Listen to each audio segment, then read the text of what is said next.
As the largest economy in Africa, Nigeria is a very attractive investment prospect. With me to speak about the potential opportunities in this market is Sonnie Ayere, founder and CEO of Dunn Lauren Merrifield, one of the country's most renowned investment houses.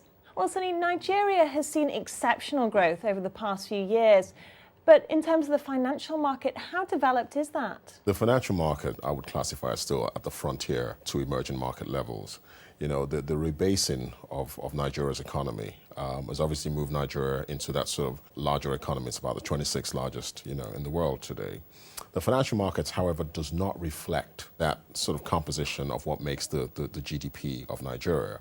And that's why you have today discussions of the telecom companies should be floated on the exchange. In other words, the exchange should reflect more of the economy than the banks. Today, the banks actually, dominate, the financial markets. And I think it needs to be much broader in terms of its outlook, products, and reach. Well, how involved are you in the development of the Nigerian financial markets and, in fact, the country as a whole? As a person and as a firm, we're pretty much in the thick of things, right from my first role when I left the World Bank, the IFC. In fact, when I was actually working with them at the time, I helped the Nigerian economy or the Nigerian government to develop a bond market. That was actually my first major assignment in Nigeria. And now we're looking at the housing market. I also work, I've served on several committees from the Stock Exchange and from the Securities and Exchange Commission. And we're actually working on one right now to actually revolutionize the way the market players actually operate within the market to make it a lot more broader and much deeper.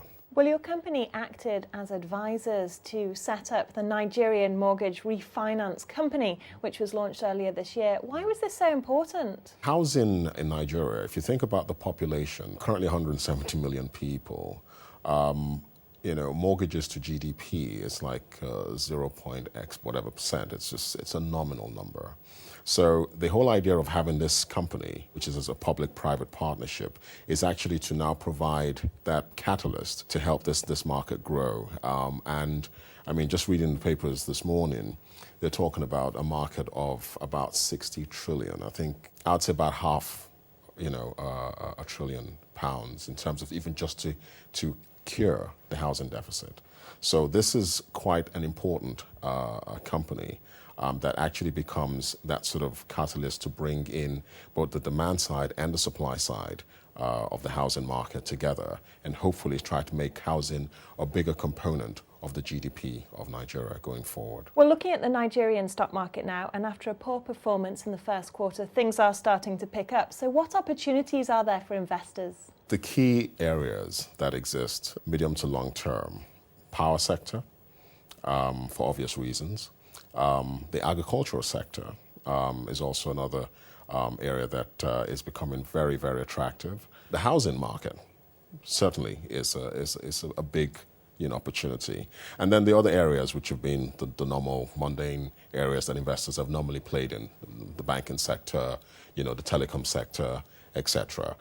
So it is a very fertile ground, but again, obviously certain issues and risks do exist, and that's why it is still, to my mind, still a frontier market, and investors obviously need to be cognizant of the risks that exist, but then the rewards are also compensating for those risks. Well, looking to the future now, and what do you anticipate to be the future trends and challenges, in fact? In terms of the trends from an investor perspective, I think it really depends to a large extent on the security situation. Given what's going on in Nigeria today, one can't ignore that fact. And I think it largely depends on how that's handled. If handled very well, I think the potential going forward is absolutely tremendous for both domestic and international investors. Well, obviously, we're coming up to the elections in 2015. So how safe would you say Nigeria is for investors? I always like to say to investors, we need to get out of this sort of like cyclical, every 4 years an election and then everything has to sort of stop.